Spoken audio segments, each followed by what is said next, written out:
Welcome to our CKA practice question July updated. So this is very important question because you can learn much of things from these things.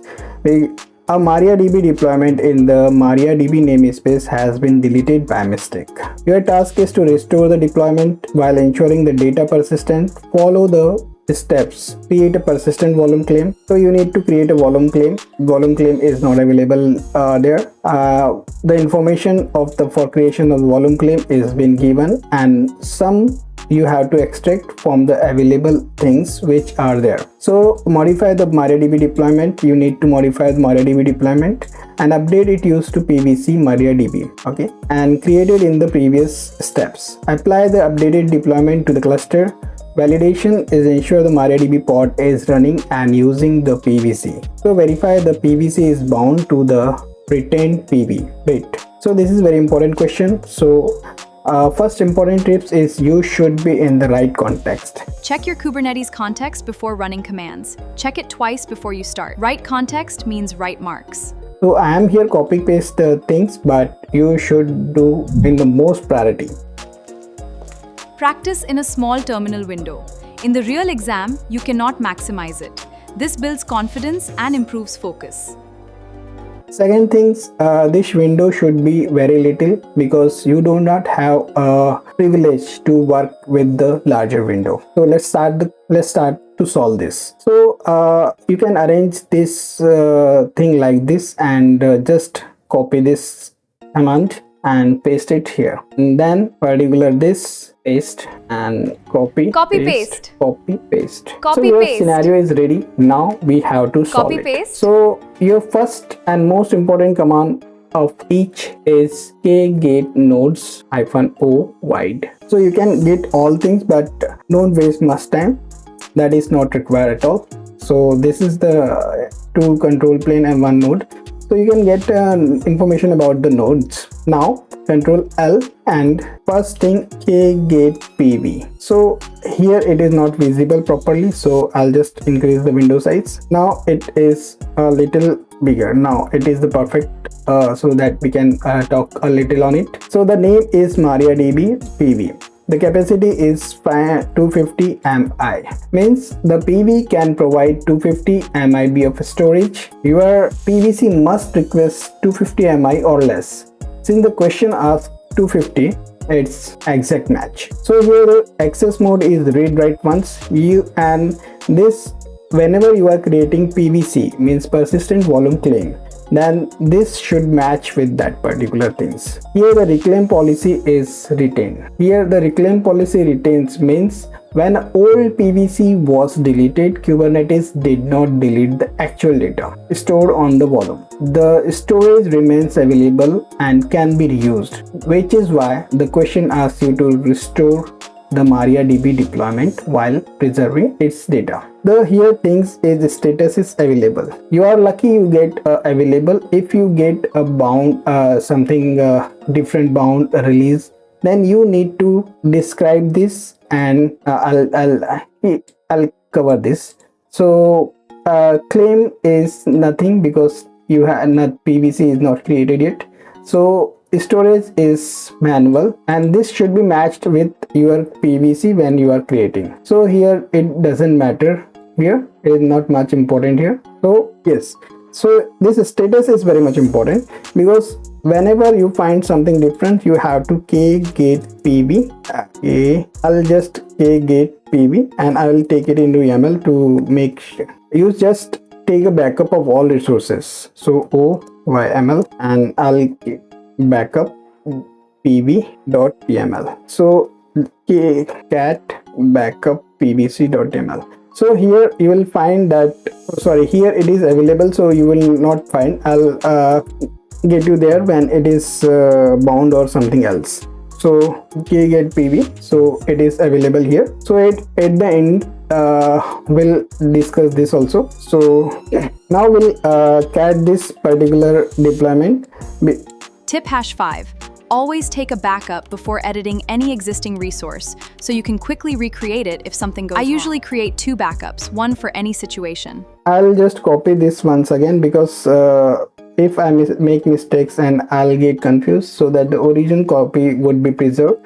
So cp and I'll Q is a backup, so ls, so cp backup, so cat maria db deployment bc. So do stepwise so that it doesn't create any chaos. Otherwise if you are in a hurry, so things get worst. So cat mariadb deployment, here is the home page, so home, I'll paste it here. So here the claim name is nothing, so you need to create means here get the pvc claim name. Here volumes are same, no issues, so just control L and create the pvc. So just go to the kubernetes documentation and search pvc. So you will find two things. So here pvc per persistent volume claim, something is there, so just control F, FEED, feedback. So this is not the page actually.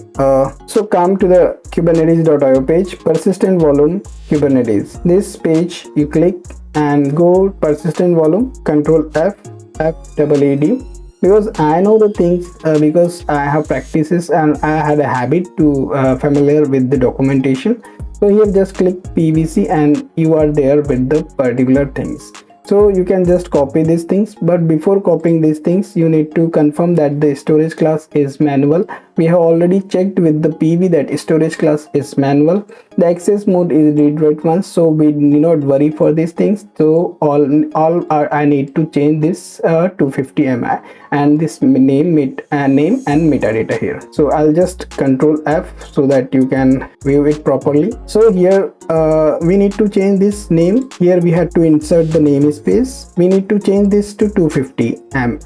So I'll copy this and I'll create PV PVC.yaml and paste it here. So first I'll make sure whenever you are typing, make sure you are typing correctly, because if here you forgot M and that GI is there, so it would be very difficult. So here create. Tip #3. Don't rush your typing. The exam environment is slow and the terminal can lag. So don't hammer the keyboard and you waste time fixing typos. Whenever you are typing, type slow and make sure that whatever you are typing is reflected on the screen, because sometimes its connection is very laggy. So if you type a key and that is not reflected there, and you type 2 or 3 times, and that cleanup will take a lot of time. So make sure whatever you are typing should be perfectly visible to you, not be too slow, not be too fast. So wq and k apply -f pvc.yaml. So k get pv pvc and mariadb.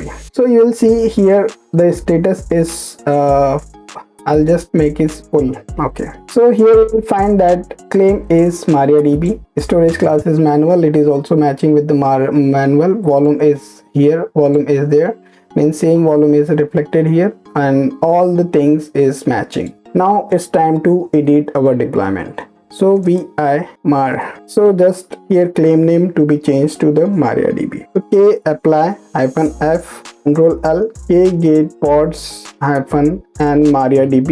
So it is container creating, it's running. So control C, k get deployment, so mariadb deployment is fine. So control L, k describe -n mariadb deployment mariadb. So here you will find that claim name is mariadb. In pod also we can check k describe pod -n mariadb. So here one pod is there, so you can just find that particular pod, and here the persistent volume claim name is mariadb. So control L. So I'll just press one command here. Here earlier I have told you that this really status is here bound. If I'll delete k delete pvc -n mariadb get pv k get pvc, so persistent volume claim is deleted. Now again I'll just k get pv pvc, pvc is not there, so just k get pv. So it's still not deleted, but will be deleted. So what I will do, I'll just force delete it. I think what is running, so what it is showing, so just describe it. So let's delete deployment first. Now kget pv. Now it is here in the release state. Kget pvc -n mariadb. So now pvc is not there. So it is in the release state now. So if I'll create a pvc once again, it would not attach to this. We will not get a bound state. Apply. So it is created, but if you check, it would be in the release state. And here you will find it is in the pending state. As soon as I will edit this and will delete the claim reference, so what I will do, we edit kedit pv. Here one pv is there, so no need to worry. But if you have a different pv, then you have to delete it by the name. Means you have to edit it with the name. So I'll just delete till the uid wcube, and now you will see here that is in the available state, and as soon as you will see, it is in the bound state. So this is if you forgot something, so this is the way to troubleshoot it. So but still I suggest do it stepwise. Properly make sure what you are typing, and so the unnecessary mistakes could be avoided. So stay tuned and we'll meet in a next video. Thank you so much for your love and support. The more you sweat in practice, the less you bleed in battle.